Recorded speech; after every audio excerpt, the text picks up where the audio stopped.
Chapter 6 The Witness. You need to take this straight to the police. That's out of the question. I'm sorry. I'm thrown. I take the latest postcard back, all the while examining Matthew Hill very closely. I had not expected this reaction. I have wrapped this new card in a plastic wallet taken from Luke's school folder. One of those very slippery plastic wallets with holes pre-punched. Dangerous things. I slipped on one. Left on the floor once and bashed my shoulder really badly. The latest message arrived like the others, in a plain dark envelope with a printed address label. But this one is even odder and just a little more threatening. Black background. Again, with the lettering stuck on. Karma. You will pay. To start with, I thought it very strange, the link with Buddhism or yoga or whatever. Weren't they about gentleness and kindness and forgiveness? But then I looked it up online and read about karma being interpreted by some people as a kind of natural justice or comeuppance, bad consequence for bad action. And I started to go a bit cold. I have to make this stop. I thought you investigated this kind of thing. That's what private investigators do. I regret the mild sarcasm, but I am tense, still staring Matthew Hill right in the eyes, just a little disorientated, too. His advert made it sound straightforward. Exeter-based Pi. Ex-police. Neat. Simple. I had imagined I would say what I wanted. And he would do it. That this is how he earns his living. Like someone coming into my shop. Look. I've been following the coverage. This is new evidence. The girl's still missing, and when there is a live inquiry, I have this rule that I don't trust me, Mr. Hill, this is not evidence. And you know this because I pause for a moment, not at all sure how much I should share. Look, I know who this is from. It's from the girl's mother, Barbara Ballard. She's very upset with me. No, that's an understatement. She is beyond upset, and who can blame her? I certainly don't. I brought this entirely on myself.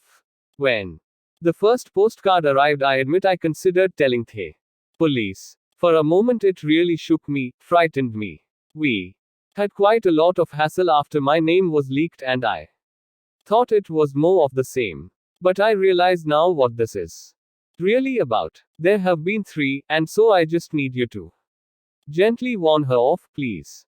To stop this. Otherwise my husband will find out, and then he will insist we go to the police, which I don't want for her. She's got enough to deal with. Well, I'm afraid I'm with your husband on this. You could well be wrong. Look, she comes to my shop twice so far. Just watches me through the window. She doesn't know that I know. Obviously. Right. So when did this start? His expression has changed. We're talking in confidence. Yes, of course. Good, because I am not reporting this either. It really is my own fault. And I don't just mean about the train. I went down there, you see, to Cornwall last summer to see the mother. My husband warned me not to, and it turns out he was right. It was completely stupid of me. I see that now. Just one in a long line of mistakes I've made over this whole terrible birthday bouquet, please. Certainly. Business. The worst, as you will be well aware, was not phoning. Not warning that poor family in the first place. You didn't hurt the girl, Mrs. Longfield. Weren't there a couple of guys in the picture? Kiss suspects. Just out of Exeter. Yes. But that makes me feel worse rather than better. Mr. Hill. Matthew. Please call me Matthew. Matthew. My husband says the same thing over and over. That this is not my fault. But I'm afraid it doesn't make me feel any better. And I can't bear that they haven't found her. There is a hissing noise suddenly from an adjoining room. I glance to the door across the office, which is ajar, and Matthew Hill stands suddenly, his expression softening. I tell you what, would you like a coffee, Mrs. Longfield? I make a pretty good cappuccino.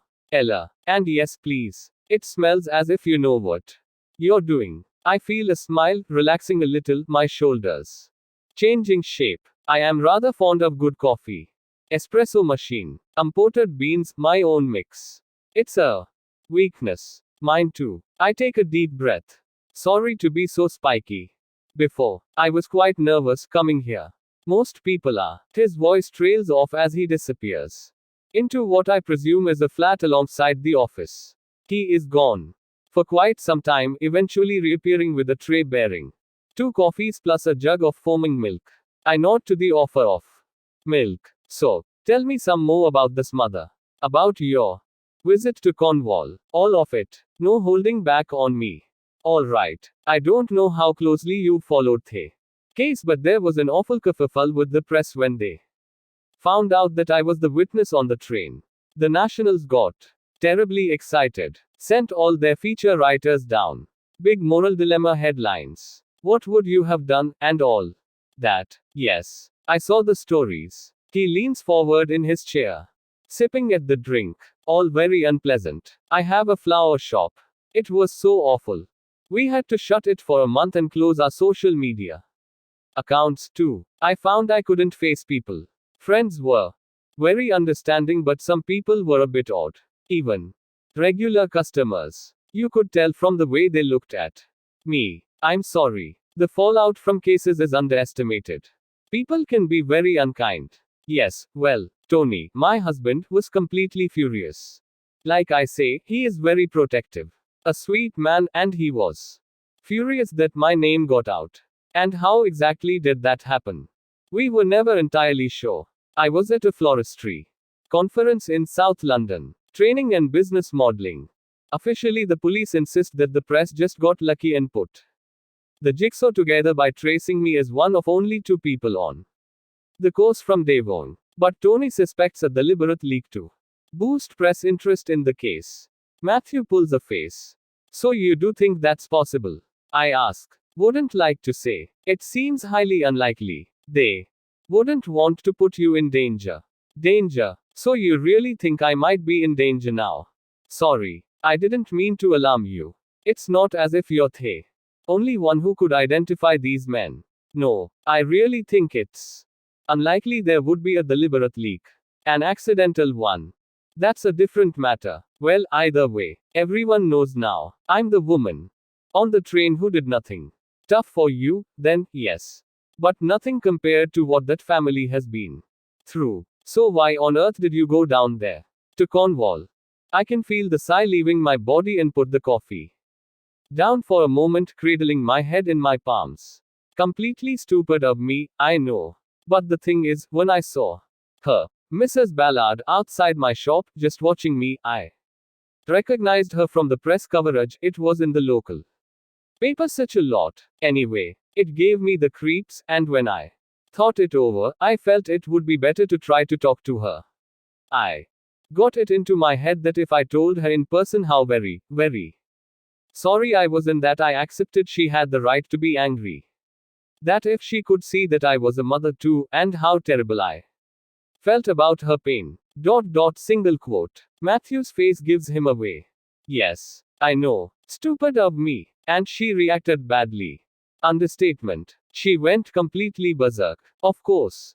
I can see it now. I was being selfish. I had this fantasy in my head that if she could just see that I was a decent person and that I so badly regretted, was anyone else there? No. Just the 2 of us. I took some flowers. A big posy of primroses, which I read were Anna's favorites, which I can see now was probably the trigger. Made it so much worse. She became quite hysterical. Said she was sick of flowers and I had no place, no right. Floral tributes as if her daughter were dead. Which she doesn't believe she is, incidentally. Matthew pours some more frothy milk into his coffee and offers me the same, but I put my hand over the cup. Do you think it's possible that the girl is still alive?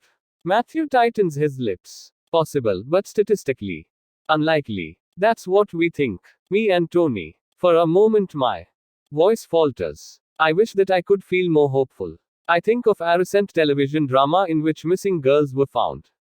Years later, I try to picture Anna emerging from a basement or a hiding place with a police blanket around her shoulders, but I cannot shape the scene in my mind. I cough, looking away to the wall of filing cabinets and then back, picking up my coffee cup once more. So anyway, it was pretty terrible in Cornwall. I tried to leave, apologizing for disturbing her. She rather lost It. Physically. She wasn't herself. Did she hurt you, Ella? I mean, if she hurt you, if she's volatile, then you really ought to go to the police with this. They should know this. She didn't mean to. A tussle on the steps outside, an accident more than anything. Just a bit of bruising on my arm. Matthew is now shaking his head. Oh, for goodness sake, it was my own fault. She's not a violent woman. It wasn't deliberate and I should never have gone there, provoked her. But the point is, it shook me up a bit. I mean, I knew that she blamed me and I wanted to try to redress that. But the extent of her hatred, her eyes. Which is why you think the postcards are from her. Don't you? He shrugs, tilting his head from side to side. I wish you had kept them all. Sorry. I didn't want my husband to worry. He's going for a promotion at work and has enough on his plate. Look, Mr. Hill. Sorry, Matthew. If you won't take this on for me, I will burn them. I'm not handing them into the police, I can tell you that. Matthew examines my face very closely and shifts position. I would like you to visit her, Matthew. You're neutral and experienced at this kind of thing. I am hoping that you can put a stop to this without upsetting her further. Gently warn her off, but without involving the police and making it all worse for her. And what if you have this all wrong and it isn't her? This mother who seems to have a bit of a temper on her. Well, then I will reconsider and listen to your advice. Good. So we have a deal here, Ella. I try one visit to Mrs. Ballard to see what I make of the situation, and if I'm still uneasy, you consider passing all this on to the police. You don't seriously think this has anything to do with the investigation? In all honesty, probably not. If it's not the mother, it's most likely some sado. But the team ought to be told. But my call. Okay. We regroup after I've been to Cornwall. And now. He is frowning, narrowing his eyes as he stands. I take it you've heard the new development, Ella. This morning. I'm sorry. On the local radio this morning. After the anniversary appeal. No. What development? Has someone come forward? I missed it. What's happened? Matthew winces. They haven't released a name, of course. But I'm assuming it's the other girl.